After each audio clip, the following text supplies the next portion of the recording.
Hi, folks. Welcome to Hello. GSP podcast number 15. GSP Ray Team. I don't know what it's called. Whoever we GSP are. Team GSP So podcast, podcast, yeah. episode 15. My God. Whatever you want to call And us. we've got a good few topics actually to talk about today. And we've actually got a bunch more that we Yeah. can't fit them all into one episode from people. So We actually had a good response. really good response. Yeah. Yeah. So we'll bank them for the next one probably. Yeah. And then when we ask again, hopefully people have more topics. But Cool. kick us off there, Cilléin. So one of the first ones we seen was the question was for and against benching in strongman. I think it's a very good topic. A very good topic. Yeah. Yeah.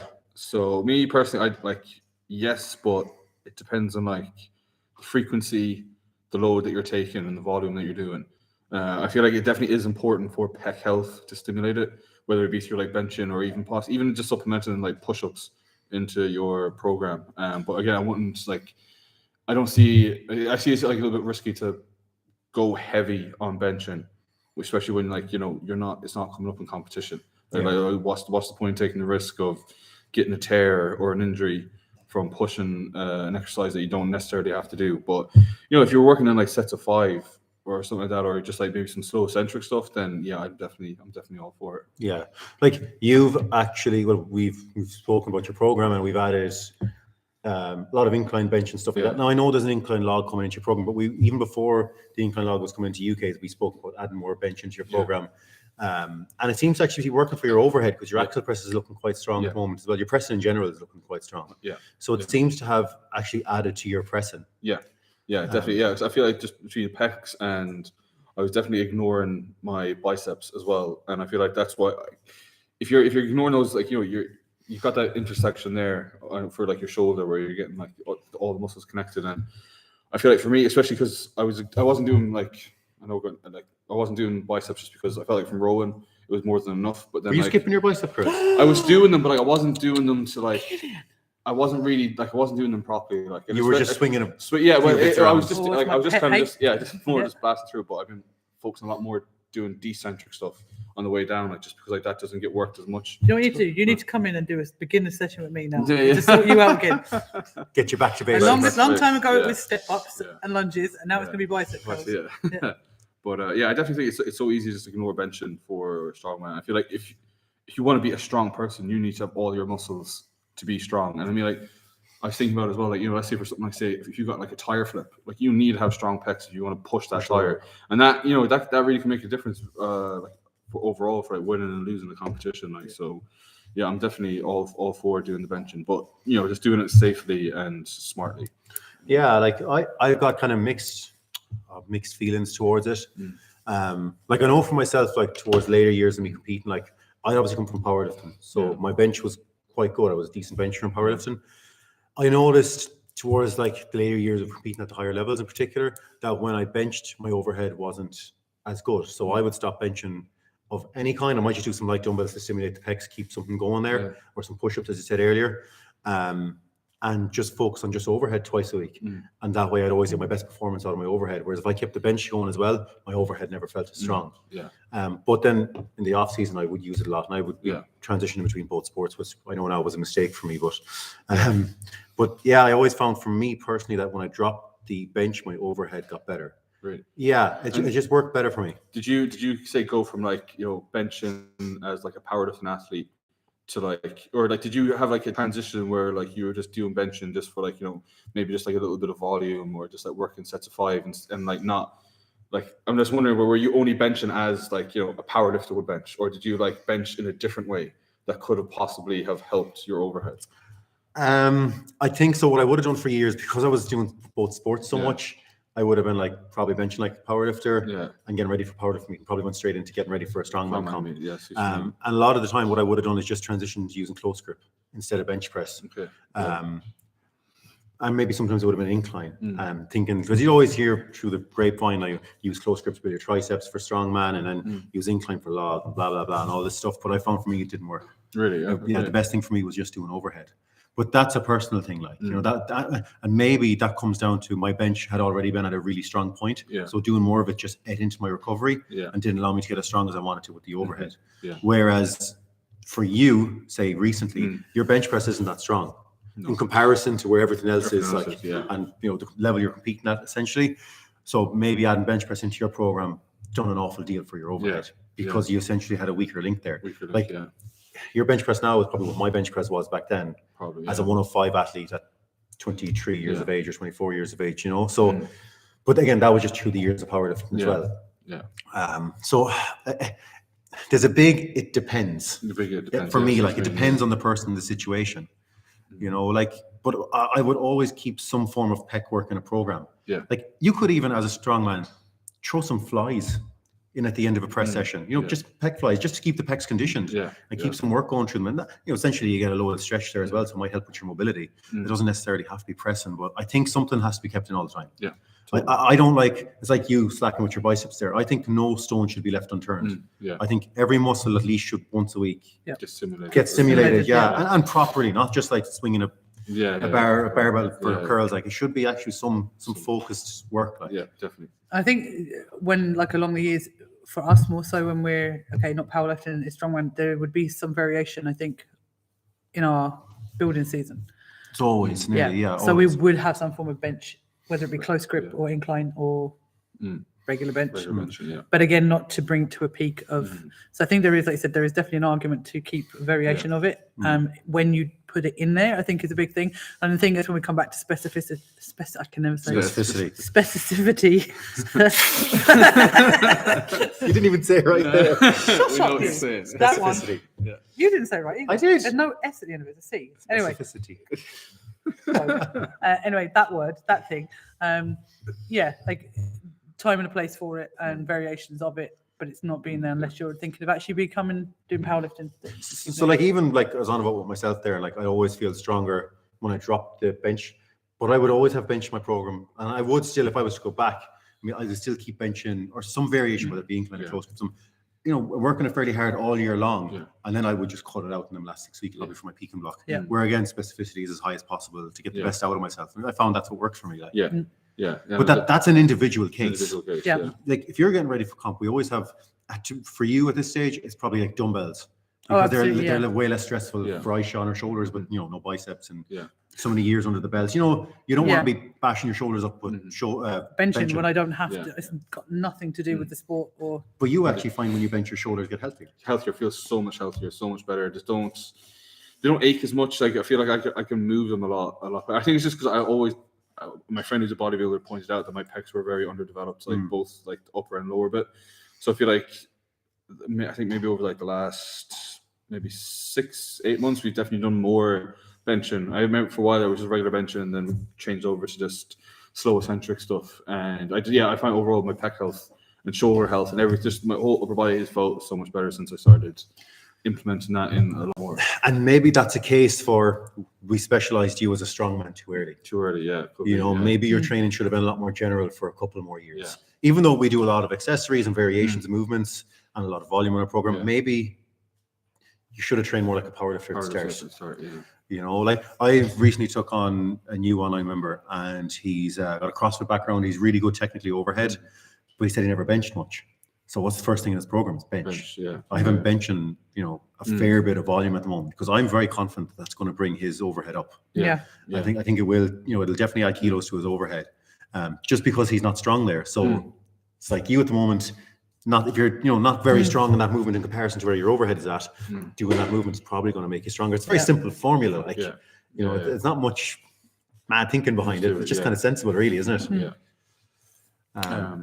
So, Ayshea, would you find, like, say, like for like coaching women, would you find that like there's a bit of a pushback when it comes to, like training accessories like chest exercises, like benching or dumbbell pressing? Or anything like that? So far, no, because most of the women who come in here, even those who are not competing, come into with the view of they wanting to be stronger overall, and not like even at a competition level, but just to be able to be stronger. So they come in trusting me with what I'm giving them to do is for overall. So very rare would I have someone that's coming in going, I don't want to get bulky. You know, that kind of approach. Maybe I'm probably thinking from the experiences I've had with, say, females who are not in the strength area, I've just seen a bit of a pushback when it comes to like doing something like bench because they don't want to get, you know, like quote unquote like the manly muscles. The manly muscles or the pec development. And I think half of them need to understand that if they have a bit of pec underneath their boobs, the boobs are going to lift. So if they're looking at it from an aesthetic point of view, benching. No, but that's the thing. Like, okay, if you're benching for mass, at some point that's going to have a counter effect. But generally, if you improve the pec muscle under your breast tissue, it's going to have an overall better look. So that's the selling point there for you. But it just makes sense, doesn't it? In fairness, it's going to give them a bit of a lift. Oh, makes sense. Well, it does. Like, do you know what I mean? never even thought of that. Yeah, it's like it makes sense though. There's a balance, like, do you know what I mean? And it's having that understanding. And I think it's again, you're sold. There's so many fucking witch doctors, God forgive my French, on the internet selling, you know, this view versus that view. But a little bit of common sense talk sometimes helps. But no, generally, I think pretty much every one of the women that's come in here, like I said, whether they wanted to compete or not compete, they're trusting me with the process of what I'm doing to make them physically better humans. I suppose that's to function better.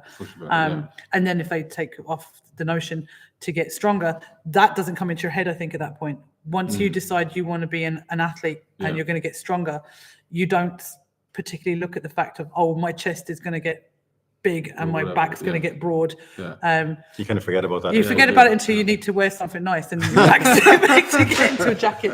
But then you go, oh, fuck it, I can deadlift 240 kilos, so it doesn't matter. But and again, that's mindset. That changes things. But no, definitely makes sense.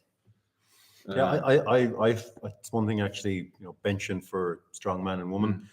I nearly always keep it, except for you, because like the injuries and that, like your injury history. For the rest of the strong women I coach, I keep some kind of benching nearly straight up to the competition. Typically, if you say get Ayshea or Kayla or Mary or any of the women say that's in the gym here, any we coach online, get them to do military press. The weight's not going to be all that heavy. So we're not getting a humongous overload and stimulus there. We can use the bench as a really good overload and stimulus.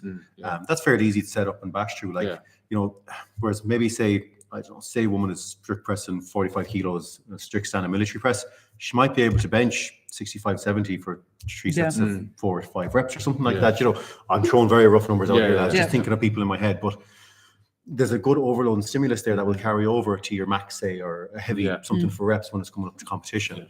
Women also, a lot of the time, don't have the mobility issues that men do. So I think a lot of, for me as well, like, and again, like back in the day, I wasn't the best for doing my mobility, probably in my upper body.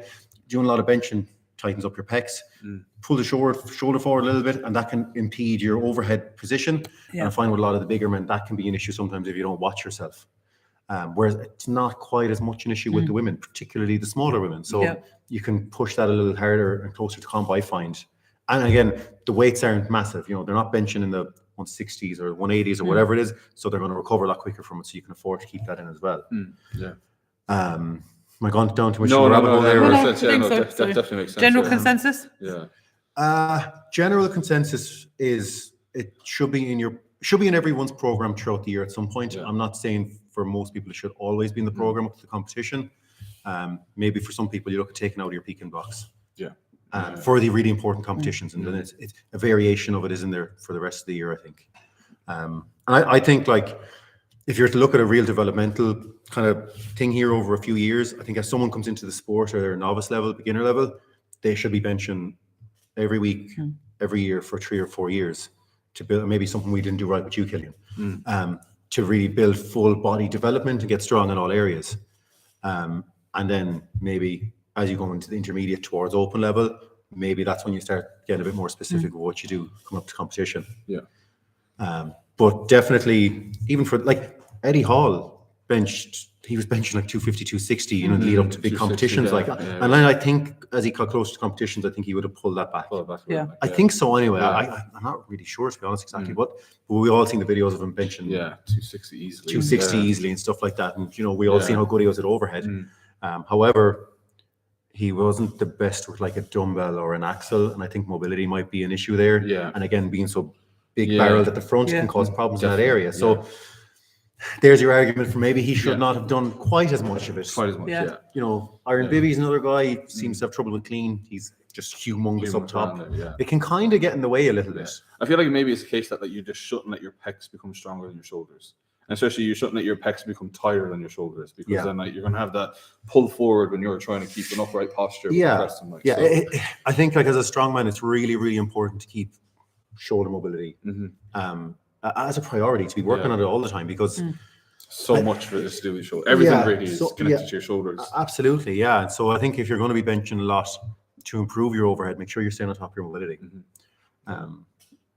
You definitely don't want to have no chest. Like you don't want to be overhead pressing 140, 115, benching like 120. It doesn't. No. You know, the maths don't add up there. The ratios are way off. You're losing out on some stuff. Yeah, there are people like that. You know, and I think they're missing a beat. Yeah, definitely. So anything else you want to add to that one? No, I think fairly covered. I think our general consensus is strongman should bench. Yeah. And the one argument against it is probably when your bench is strong enough, it might be a case of, do you need to bench anymore?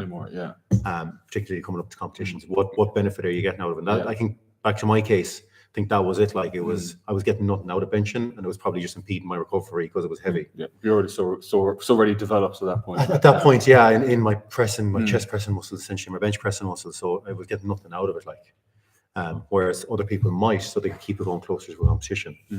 I think for you, say, let's use as an example, Ireland's coming up with an axle press. We probably will be taking bench out of your program for the last few weeks and just focusing on the axle, because you've done actually a lot of benching on what UK's with the incline log thing. There's been benching the whole time, so we'll probably be able to afford to pull that out for a few weeks and allow you extra recoverability for everything else. Yeah, that makes sense. Right. So, I went a bit deep there now. But No, it's good. So we'll move on before you start again. Before I start again. So I guess these next two things are kind of like linked. So I'll start off with the first one. It's kind of competition nerves and going for big lifts and PBs. So I think it's more about just kind of having to, deal with those nerves as you're kind of coming up with them, and like how to kind of go about it. I think like in my experience, like I feel like those nerves can either kind of make or break you. The way I see it, I feel like some people where it's kind of like their nerves get into their heads to the point where it's like they're already defeated before, like they've already given up before they've tried to kind of go out there. And I see that with a lot of people where it's like they have all the talent there, they have the capability to do it, but their mind isn't in the right spot, in the right place. So me personally, I think you got to like use those nerves and then go in with an open mind about what could happen. Like I feel like you shouldn't say that you're not going to do it, and you shouldn't say that you are going to do it. Especially if you don't know, I think you should just use those nerves to give you energy to make a good attempt at that lift. Like I don't think you should ever go in with like the mindset of like you're not going to do it, or let those nerves become a negative thing.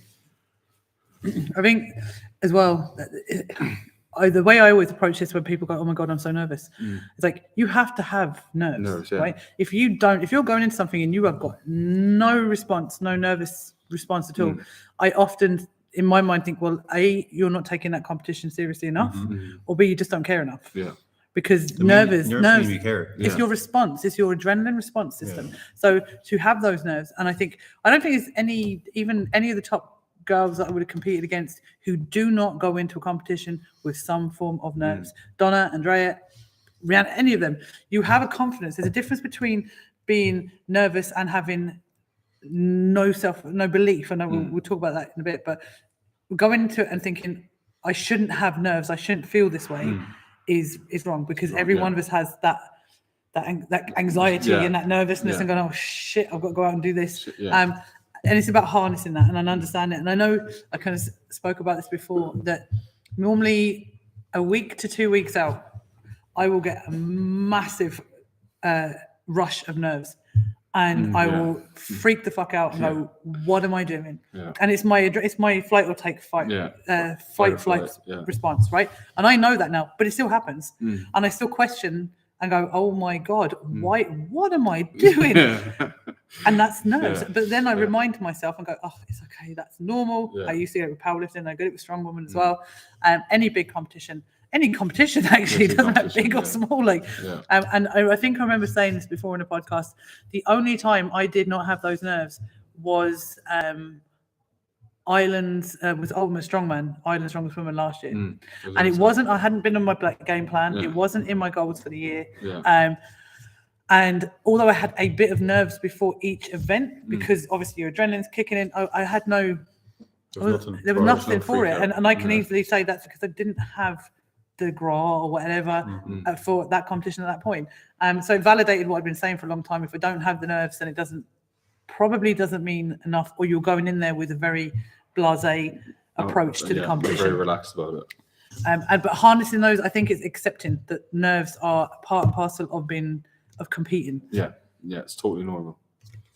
And it's just not letting it get you. Exactly. Yeah, negatively affecting you and stuff like that. And like I said, embracing it and going, okay, this is normal, this is natural. I've nerves, it's my adrenaline, it's my response to this situation. It's going to be fine. Yeah, I think as well, like trying to learn how to control those kind of emotions and stuff. Like I said it before about just you know, like getting familiar with yourself in the way that, like, you know, you can put yourself in a situation, a competition at home, like visualizing it, and then it's like getting, like, you know, that sympathetic nervous system going, but then also just, again, as you said, just know that is normal, but then also just trying to control it instead of like it just running wild, and then you're just absolutely wrecked by the time the competition comes up. And like, what I think a lot of people, I don't know about this person's situation, like, but a lot of people then, like, they'll be listening to heavy metal and stuff while they're training, and they're listening to the most intense stuff to try and get, you know, psyched up. And then they're too psyched up. People sometimes, you know, they get nervous and then they counteract by getting too psyched up. Or sometimes they just need to calm. Yeah, 100%. You used to listen to classical music before deadlifting to keep you from getting psyched up. Sometimes, because I just kind of noticed that I was just once it would start, it would just run wild inside of me, to the point where, like, I couldn't switch it off until it got to the point where I just had nothing left in me, and then I'd just be completely fucking drained. So I remember as well, I think, like, coming to the UK's last year, I was supposed to have like a heavy 5 on deadlift, and we're going to go for 300, and I think, like, my warm-ups were going really, really well, and I could feel, like, the adrenaline coming up, and I was like, no, I've really got to slow this down. And then I think I'd done like 260 and 280 beforehand, and they were very slow and grindy, and I could actually see you and Dave kind of like talking to yourselves, looking at me. And then, like, because I knew myself, I intentionally didn't want them to move quickly, but you told me after that, you were like, oh, he's only going to get like 2 or 3 reps here. And then I put that, yeah, you did, like you said it, like, then I put my headphones on, and then I switched it on, and I went out and I smashed 5 reps. Like, so it was just like. Now, before I said that to him after he'd done the 5 reps, I didn't go put negative thoughts. No, you didn't, you didn't say it to me. You said it to me. Yeah, I said that to me after. Me and Dave were talking like, oh, geez, he doesn't look good. Yeah. Shit. But I think just getting that control of it, like, because like me personally, I feel it. I can only really let it rip when it comes to deadlifting, because I feel like if you're trying to go for a PB on squats or overhead, and if you're like in a chaotic state of mind, and you got your heavy metal and you got the fucking smelling salts, you're going to really put yourself at risk of hurting yourself when it comes to squats and overheads. Like, it's not. You need to like be able to control your body, and I think maybe that's kind of what comes down to knowing your own physical capabilities as well. That, like, you know that you can go out and do that comfortably, and like hammering down the technique instead of like having no technique and just like trying to rely on just absolute brute force, because like that's like, you know, you're not going to get far that way. I know even like with some powerlifters, they say the same, that like squat and bench, they need to be very kind of just like, you know, controlled, but then like when it comes to deadlift, they can just like, you know, let it rip. Yeah. Because, you know, less, you know, you just drop the bar. Something goes wrong, you just drop it, like, but you know, if you got your max squat or you got your max log in your hands and you're kind of like, you know, shaking and out of control, like, that's, you're most likely not going to get it. No, in my mind anyway. No, I think you're right there. I agree with that. You anything else to add to that one? No, I think it's, like I said, I know, I understand people. Some people probably suffer with nervousness way more than others. So they're probably thinking, it's okay, just you saying, just to get control on it. But that's the long and the short of it. It's finding whatever it is that works for you. Yeah. So, you know, like I said there, we've given some advice on whether it be music or whether it be lie down, go into a dark corner, put yourself away from people, self-talk, you know, all of these things. But you need to find what works best for you. Yeah. But I think that for our point of view, it's calming yourself, it's bringing that calm and bringing it down. I think as well, like, for a lot of people, it just gets easier as you go. The more comps you do in the early days, like, it's always very bad at first, but it should essentially get a bit better as you do more comps and you get used to competing, and you learn to deal with it yourself over time. And I think like, if you're kind of novice level, or you're at the beginning stages of your strongman career, or whatever you want to call it, doing more comps and just learning to deal with that is a good thing. Like, because you don't want to like do very few comps and then go to a big level. If your abilities allow you to get there, and then try and figure it all out at a later date, because it's them beginner stages, novice comps. I think doing loads of comps, just getting used to it and learning how to deal with it and cope with it, because it'll take a while to figure it out for yourself, and everyone's a little bit different, as you said. Like, and that's what like the confidence comes in, and I think sometimes nerves rattle the newbies way easier because they're putting too much pressure on themselves. Yeah, when there shouldn't be pressure on them. Exactly, whether it's coming from themselves internally or whether it's coming from their coach. Like if you're new and you've only done a few competitions under your belt, have fun. Have fun, yeah. I know, like we always say, but like, you know, you want to be serious about PBing and doing the best you can, but have fun. Have fun, yeah. Because if you're going to go down this route of becoming, you know, trying to be the best that there is, or among the best that there is, it gets pretty rough, pretty fucking quick, right? Yeah. And it does get intense. You've got years ahead of you to be, you know, intense. Yeah. So get your experience. That helps you work out how to deal with your nerves, and then the rest will come. Yeah, no, totally agree with that. Yeah. So I think maybe like the following part of this would be self-belief when it comes to performance and your experiences positive or negative, and then just to follow on from that, importance of self-belief and how to improve it. Can we start with the first part first? First part of it, yeah. So read that one again, yeah. Sorry. So just self-belief when it comes to performance and your experiences positive or negative. I actually want to jump in with this one quickly. Go on. Right, I want you to bring up, you were the first junior to squat 300 kilos in this country, right? And again, you would have been a different athlete to what you see us today. Yeah. What made you believe that you could do that? Oh, stupidity! I don't know. Like, okay, wrong person to ask. I had narrowed in on that goal when I was squatting like 240, you know, like or 240 for a double, I think, and I don't know, something just made me believe I could do it. And was there any point in that you kind of went? Were there points where you went, oh, maybe this isn't going to happen? I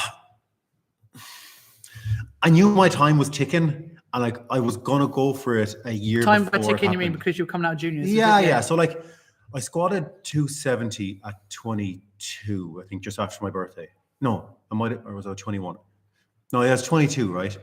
Just after my birthday. And like I had like, that was actually nearly a disaster meet. I missed 240 in the opener, dumped it over my head. Came out, the wraps were on for too long, my legs were dead. Came out, got it on the second, then jumped 30 kilos and got 270. But it was quite easy. There was a lot more in the tank. So like, I think probably that day, really, I was really like, whoa. You know, there was a lot of kilos left in that 270. Like the videos on my Instagram, you'll see it. Like it was, you know, if I had got my opener and then went 270, and then I probably would have got 280, 290 that day. So that leaves you with a lot of confidence. Now I was getting ready for the WPC Worlds then through that summer, probably the strongman comp then. I think then getting ready for WPC Worlds, I tore my quad like 3 weeks out before that comp. So I couldn't obviously like squatted it. That was your 70 kilo token squat, wasn't it? Yeah. No, that was the Battle of the Boyne. That was another disaster. No, we'll come back to that one actually. So I benched only at that meet. I think you were there. Yeah. So I was going to go for it there, and I was like, I have 300. I know I get a good off season, do a good building phase, and then have a really good prep into the comp. And unfortunately, tore my quad like 6 weeks out or something. I was like, right, that 300 squats not happening now. So I basically had like one more chance to do it, which would have been, get my recovery in, and it would have been nationals next year. And I don't know, like I just had full belief the whole time, as long as I had enough time. I thought maybe when I tore my quad, that's my last chance of it. But then nationals came early enough for me to still be a junior. I don't know.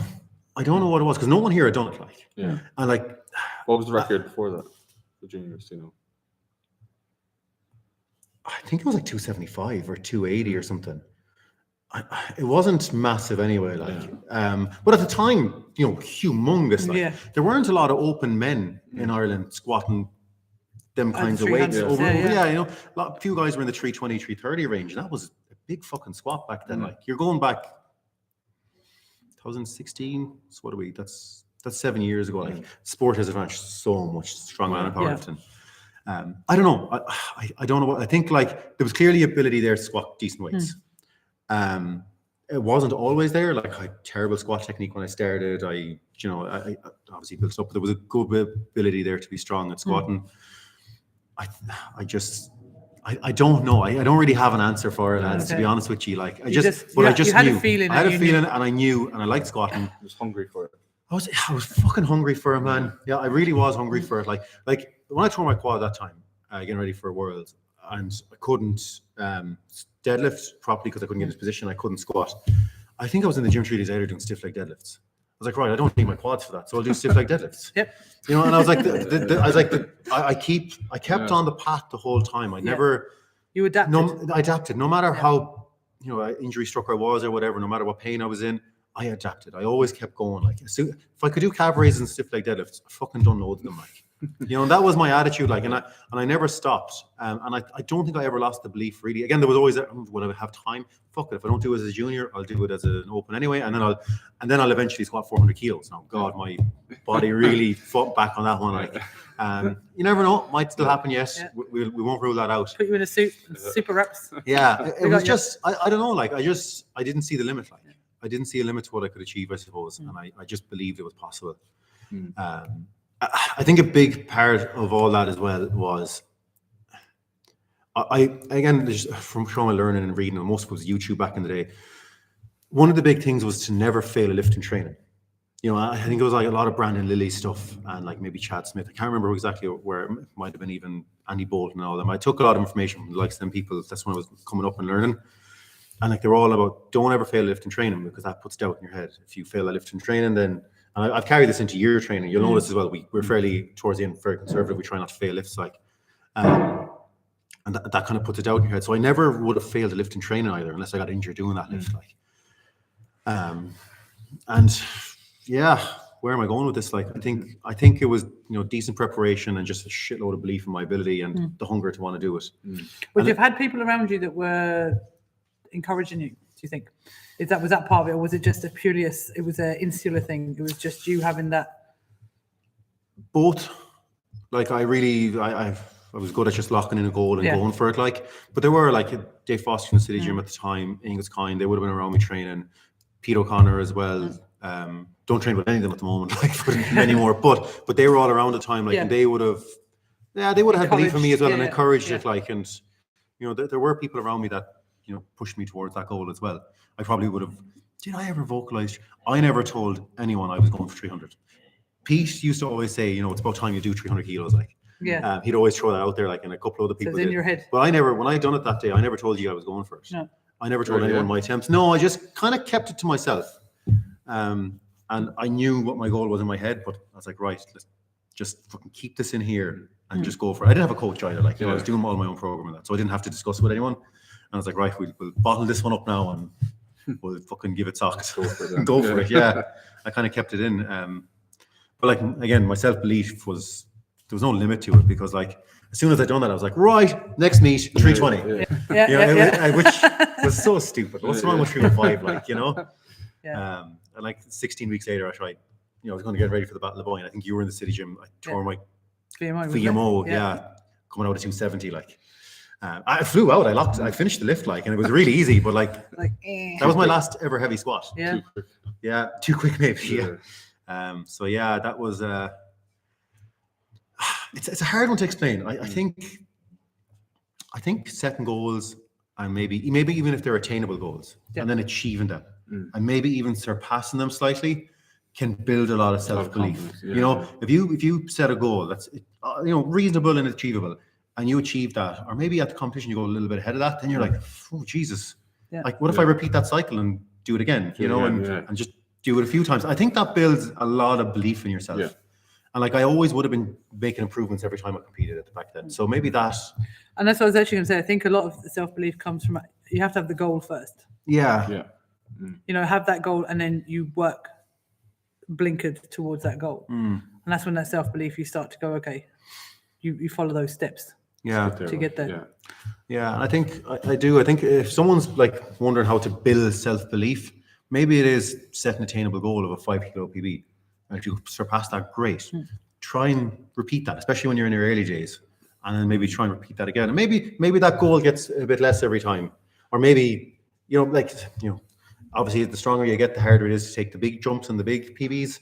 Maybe you take another 10 kilos. And if you surpass that, fucking brilliant. And you just start building momentum. And I think momentum is important here. Yeah. So if you keep going for something, and actually I got into a rut with my bench press one time. 180 was that number for me that I failed it loads of times. I hit it. I tried in training loads of times. I think I failed in training every time. And it just never worked out for me. But I wanted it too bad, I think. Yeah. And then when I eventually said, right, I'm not going to touch it this training cycle. I think the most of them was 172. But I done it easy, and I had done, I think 170 a few times easy in that training cycle. And then I went to the meet and I threw 180 up like it was nothing. But again, got a bit ahead of myself. I was like, instead of 185, I was like 190. And I failed it. Maybe I was always a little overzealous sometimes. But I think, you can build self-belief through creating positive experiences and just, building on them little wins over and over again. Whereas if it's fail, you have to reverse that.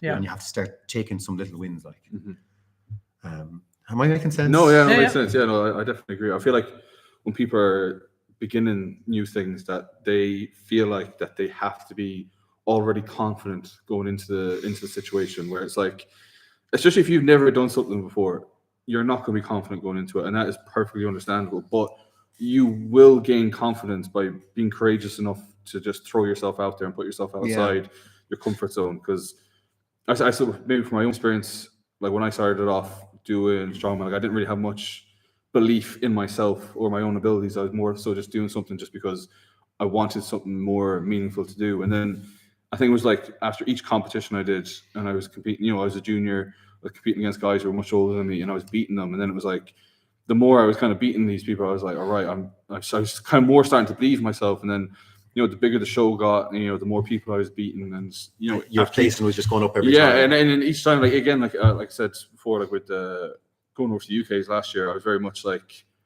had felt like imposter syndrome. I was like, what the hell am I doing here? But then when I actually went out there and did as good as I did, I was just like, holy shit, like I'm actually. It gave me a lot more self-belief in my own abilities, kind of like going forward with that. And I feel like, especially like if you can do a training cycle with more self-belief than you had before, I feel like that can really kind of like accelerate your training, because you're training with a different purpose. Like me last year, I was training the UKs just to make it to the last day, and now this year I've been training for UKs to win it.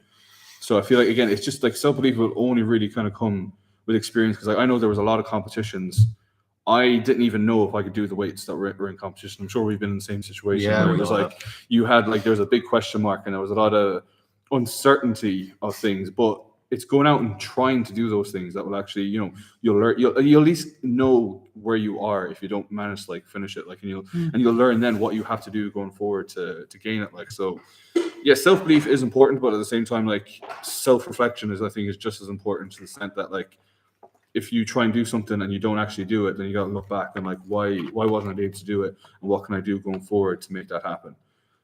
So it's just like, I don't think self-belief is important, but like, it's okay that if you don't have it, because like it's something you learn over time. Like, it's not like you can kind of develop it as you compete. Yeah. Like you can't have self-belief without experience, because then I feel like you're somebody who's very cocky and delusional.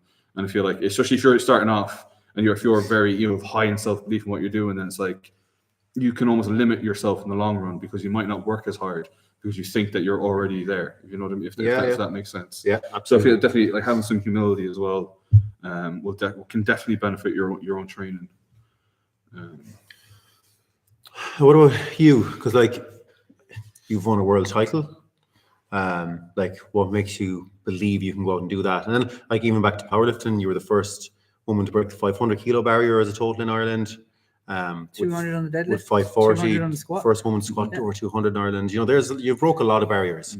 What for you? I think for me, just listening to two of you, it was, I never ever put a limit on what I could achieve. Right? I never turned around and said the 200 was a goal. It was part of a goal. Right? So when I started lifting, I knew no one else had done it. I said, well, sure, what's to say that I can't do it? And absolutely. It was, I never put a cap on it. And like, even to this day, I've never put a cap on what I can, what my final heaviest lift will ever be. Yeah. And I know at some point there will be the final heaviest lift, and then it's going to start to come down. Yeah. I acknowledge that, but I don't put a date on it. I don't have a limit on it. I don't say that it's going to be 250 is going to be my heaviest raw deadlift, or 280 is going to be my heaviest equipped. There's never a limit. I think it's when you start putting caps on things. I'm just creeping up the mountain to go as far as I can, until such time as I can't. Right. So that was my first thing, is never putting a cap on thing. And I think self-belief for me as well was not relying on other people to have belief in what I could do. It's nice. It's nice when you've got people around you who say, you know, I know you can do this, and that's great. But you don't always have that. And I think it just became, for me, it was an insular thing of saying, okay, I know that anything is achievable, and I've already achieved such great things, so there's nothing to stop me continuing on doing that. But I'm responsible for that ultimately. I can't, okay, you program for me and you program well for me, but I have to do the program. 100%. Right? I have to put the effort in. Not like Cilléin skipping his bicep curls. No, but I have to, I'm the one that ultimately has to do that. So when I push myself, again, people might turn around and say, oh, well, that's because just the person you are. Maybe it is. Maybe I've always had that go-getter in me. But believing that I could win worlds, again, it was a seed that was put in my head by Dave Fitzpatrick. I'll continue to always say that. But it was never out of my head that I couldn't win it. I was always in my head going, I have a chance. I have to just work really hard for it. Yeah. You know? And it may not happen this year or this year, but it can happen at some point. And I can't put a word on it as if say, you know, that there is self-talk and there's, you know, there's imagery and there's visualization. But for me, the biggest thing was, as I said, I never put a cap on it. I never turned around and said, this is my limit. Yeah. I think when you start to put limits, you say, I want to have a 300 kilo deadlift, right? Where do you go after that? Because now your brain is only thinking 300. It's like you with your 180 bench. You know, if you fixate on a number. Oh, it's the worst thing I think people can do. Because when you're chasing that and the fucker doesn't come to you, like you were saying about weights. There's the only time I ever experienced a weight I could not lift move off the ground, right? I don't mean to a full extension, but I could not actually budge off the ground, which was a big wake up and could have sent me backwards, was when I was at Worlds in 2017 and the guard deadlift was basically glued to the fucking floor. That thing was not moving, right? I was like, but 4 women, I think, had gone ahead of me and they hadn't moved it either, right? And I was like, in my mind, those women were stronger than me, but how could they not have lifted that car? So even though I went into that deadlift not actually thinking, I can't lift this, I didn't lift it.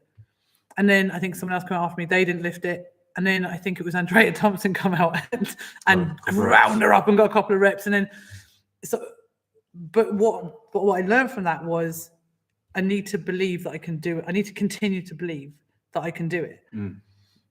And I shouldn't be relying on, even if it's subconsciously, watching someone else to be able to move a weight, you know? Yeah. So again, it was just another learning curve for me to go, right, okay, believe that you can actually move it, work towards getting stronger. Obviously, and actually, funny enough, Andrew Clayton did a post there on a post on Instagram there this morning. I shared it about it's never good enough.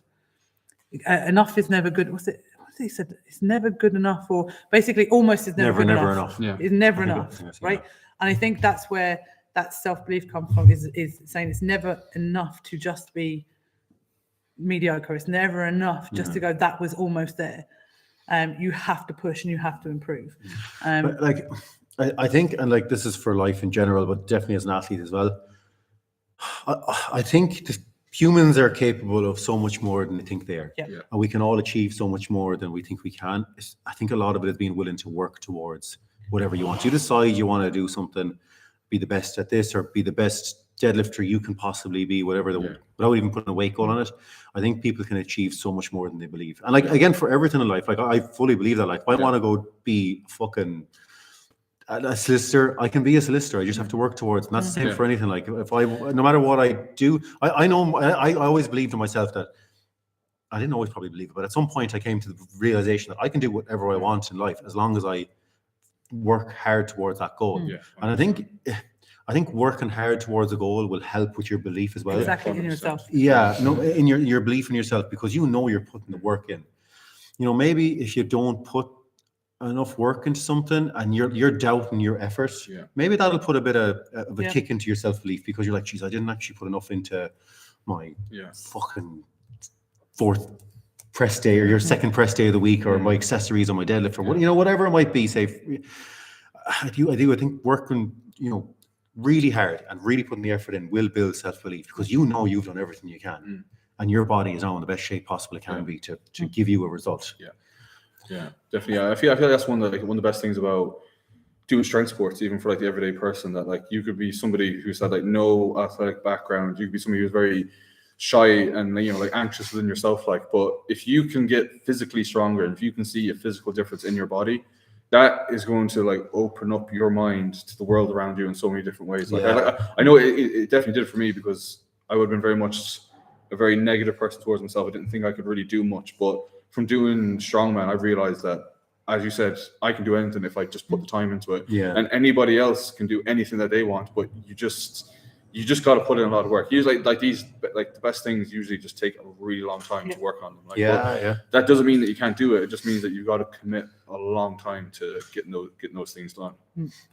And I think as well, one of the last points there is, for a long time, people, they still do it. They'll go, I want to be as strong as this person, right? So there'll be boys out there or lads out there going, I want to be as strong as Cilléin, right? The best thing I've heard, and I heard it from two little girls, and I mean little girls like 10, and their mums have come up to me and gone, this is such and such one. She said she wants to be stronger than you, right? And that's where it comes from. It's a better attitude. It's a better attitude. And it's like, and it's not even about fixating on something, just to be stronger than you were yesterday, to be stronger than you were the week before. Obviously, look at people like you and me or whoever and go, okay, we're pushing it forward, we're pushing the way forward, we're showing what can be done, but aspire to be the best that you can be, and you'll probably end up being better than us. Do you know what I mean? So shoot high, have a high goal, follow that, be focused, but and have your idols, but don't kind of fixate. Don't put them on a pedestal. Yeah. So again, I'm going to dig a bit deeper into you, Ayshea, in particular here. So you've had a lot of you've had a lot of bad injuries. Like you've detached both your biceps. You're now coming back from a hamstring tear. How does that affect your self-belief, or how does that affect your in that time? Say you're recovering from a bicep tear, particularly. I remember like the second one where we actually knew it was bicep tear, and you're in a sling for a few weeks, and you're waiting for results. How does that affect your self-belief, or when it's gone and the doctor was like, you'll probably be fine, whatever, work away. Like where does the pendulum in your self-belief go here? Like what happens? I suppose. Or do you think about it at a time at all? Right. In the very beginning, when I did it initially, from the minute it went pop, right? And I was like, this is definitely a bicep tear now. Whatever about the other one, I knew we never really knew until I went to see the specialist for this one. But for those couple of weeks coming back from Finland, it was really difficult. It was really difficult thinking, shit, do I have to go through surgery? I'm 45 years of age, I think, at that point when I did it, or 44.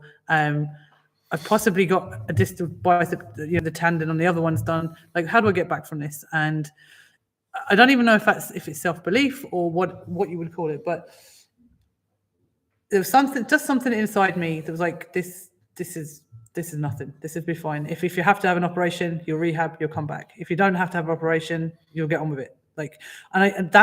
I don't know whether, like, again, that's just me or my mindset or life experience, like I said, the experience of competition. But I never said in my mind, it never even entered that I'd not be able to train or compete again. That was never a thing. And like, I think it was more going, will I be how would it affect my strength levels or my ability? It never even came into day-to-day things. It was like, can I lift a stone again?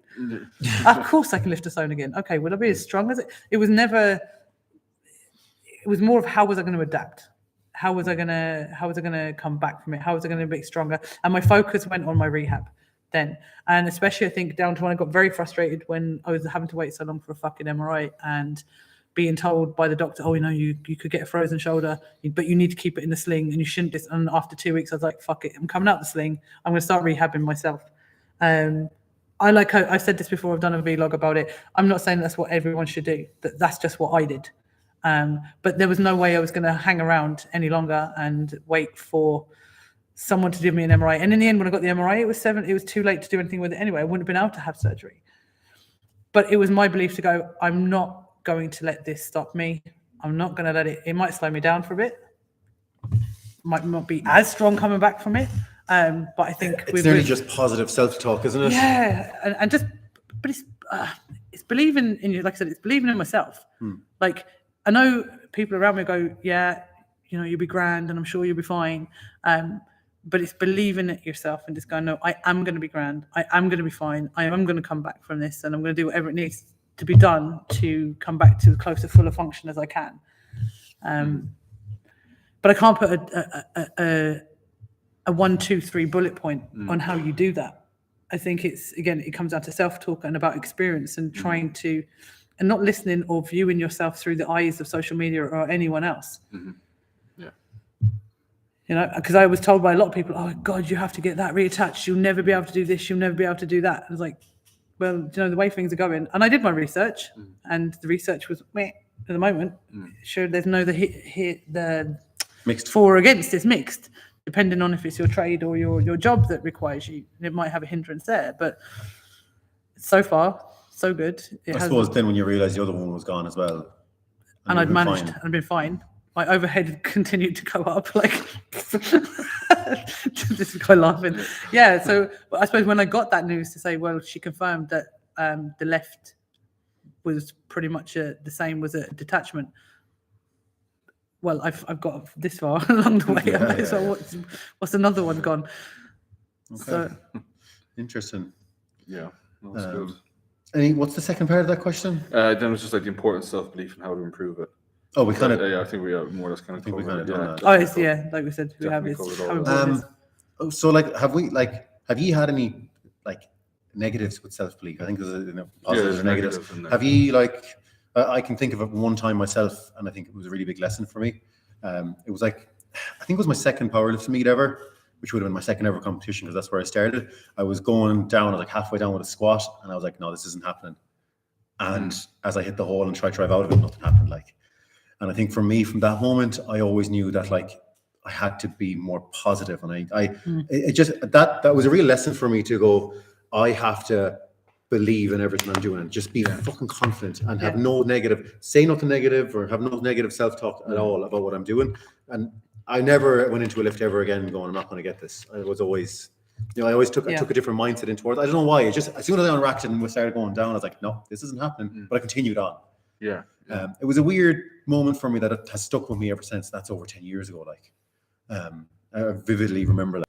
I have tried to use my say negative beliefs about myself as a way to motivate myself. You know what I mean? Especially when I was younger, starting off with strongman, it was kind of like would have been very kind of like harsh towards myself. So it was kind of more so I had to do these things to kind of like prove that I wasn't the person that I thought I was, if that makes sense. Okay. So it was like I had all these kind of views about myself. So it was kind of like, I feel like there was kind of like, I was almost kind of like split in two different ways. That there was like the negative view of myself, and then there was also that belief that I could become more than that, but I had to try and like prove that to myself in some way. So I always try to like, use whatever negative thing that happens as a way to kind of like push forward. Okay. If that makes sense. Fighting back against it nearly. Yeah, kind of like. I mean, I definitely somebody who kind of like. I'm always kind of like, maybe kind of like battling with myself, but I always like try and like. Despite how like pessimistic I was pretty optimistic. I know that doesn't really make sense, but like that's kind of like the only way I could kind of like sum that up in my head. That was I always had this negative view about myself, but there was always just one thing inside of me thinking that it was just like like what if what if I did this? What could happen then? And then it was just like those what ifs just became bigger things, and that's what kind of more so kind of like took over for me. Interesting. Ayshea? I suppose it wasn't even self-belief when I bombed out at Europeans on the bench. It's like, all three just literally bombed out on this fucking bench.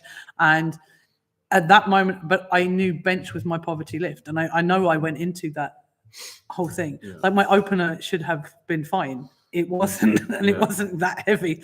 But to then continue on to the next 2 lifts and still bum up, and go, it was my self-talk. It was how I viewed. I didn't have belief that I was actually going to be able to, because the bench had been poor, it had been giving me hassle. I hadn't progressed in it, and I think I went into it negatively. But what I did turn around was going, that's never going to happen to me again. I'm never going to bomb out on lift again. And it's switching it that positive to a negative. Yeah, like we've dealt with a lot of yeah. athletes down through the years that would speak negatively of a lift, and that lift is going nowhere until they just change their mindset and start talking positively as well. But that's kind of a different conversation, I suppose. Yeah, it is. But it makes a big difference. Like, 'cause that you're talking negatively about something, it kills your self-belief in that movement in particular, say, like. It might not for everything else, but you know, if you say for you the bench, you might have negative thoughts on it, then you kills your self-belief in what you can achieve in the bench at the time. And then even, I suppose, more recently, I suppose I could go back to OSG last year after the sandbag. Yeah. And I remember yourself and Mary going, like, you got to just, I was so fucking angry. But for a time, for a split second, that belief in myself was like, why are you here? Like, you could do that in training, you couldn't do it here, useless. No, you do. Like, you're going, fucking useless. You did it in training. You couldn't do it here where it mattered. You panicked. You made a shite of it.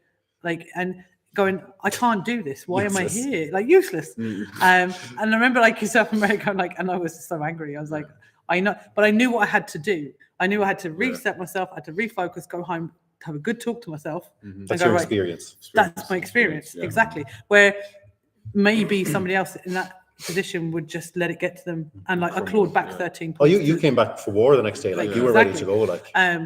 But again, I had to sit down and have a right talk to myself. Right, cop the fuck on. You can achieve, you can do it, but it's going to be really hard work. Is that something that you kind of like still think about now, even with your training? Like that, would you think about, like, you know, like screwing up on that event still? Like, I try not to. I'm really trying to do a lot of, again, because of with the hamstring tear, I was back in, Sunday was the first day I picked 50 kilo sandbag since I tore the hamstring on the stone. But again, it's not in my head that I'm going to tear my hamstring. It's just like, right, fucking load this lad up. We're going to, it's more, I hate sandbags. So it's trying to talk that. But like, would you use, say, like, you know, that as motivation?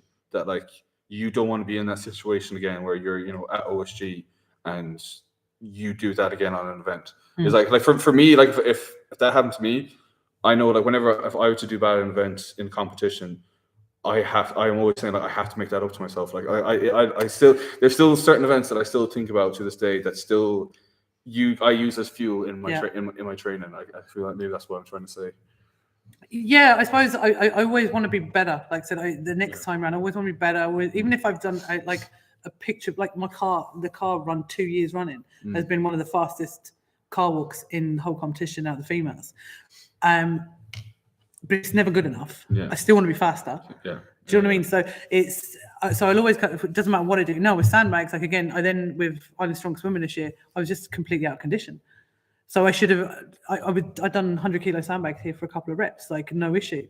But I was out of condition. So self-belief doesn't affect me there because I know I can do it. I just don't like to do it. That's where the difference is now. I actually have to look at it and go, I'm more than capable. So I have no self-belief issues with my sandbag. I just fucking hate them. That's a mindset thing again that I really have to try and break. And it's probably the toughest one. Unfortunately, they're here to stay. They're here to stay. They're in nearly every competition you go to worldwide at an international level.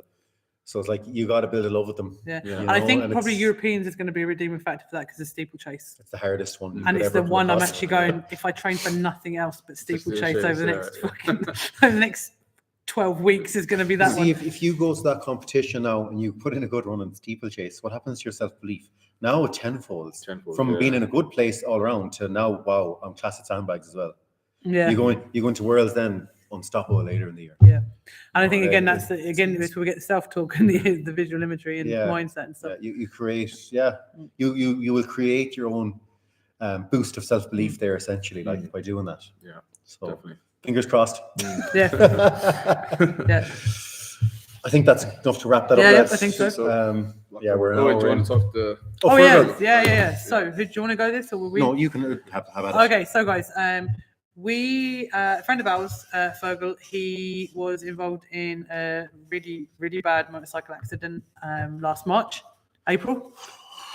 It's a long time It's ago. about now. a year ago anyway. ago. And Fergal ended up with paralysis from the chest down. Now, Fergal has made a fighting comeback. Man has 9 lives. He's amazing. He really is. But what he's actually doing, he's involved in a campaign now to raise money over the next 3 years for him to go to Australia to work with a physical therapist over there who has pioneered a physio rehab program for people with not just spinal injuries, but who have had neuromuscular issues and stuff, but has done a lot of very positive work with people who have spinal issues. So what we want to do is we obviously want to try and help as much as we can with his GoFundMe that's out. We'll put a link on the YouTube as well if anyone wants to donate directly. And Spotify. But what we were looking to do is I want to put up a bucket in the gym, and people could just throw in money as they want. But we want to transfer that then across to the UK finals that we're holding in Galway. So for anyone who's listening to this, we're not charging on the door, but we want to put the bucket there, and we would be very grateful of anything that you see fit as a donation to put into the bucket, and also to any of the athletes that are coming internationally. As you leave, if you have euros that you're not going to use or change, throw it into the bucket, and we can see what we can raise up for Ferg to put into his GoFundMe for this rehabilitation program. Yep. So like just I suppose to reiterate, we're not charging in for UKs, but we are asking everyone, if possible, to make a donation. We're not going to be chasing you for it, but it's going to be a bucket there. So everyone knows. If you feel you can, please do. Okay, like everyone has their own financial situations, and we're fully appreciative of that. And if you can't put anything in, that's fine. Share the link. Share the link. Yeah, absolutely. Costs nothing. But if you can throw in a couple of quid, pocket change, whatever, we'd be very, very grateful. Yeah. And I think that is it, guys. Yep, all good. We're all good. Yep. Yeah. Right, So, folks. thanks very much. Thank you very much. Bye.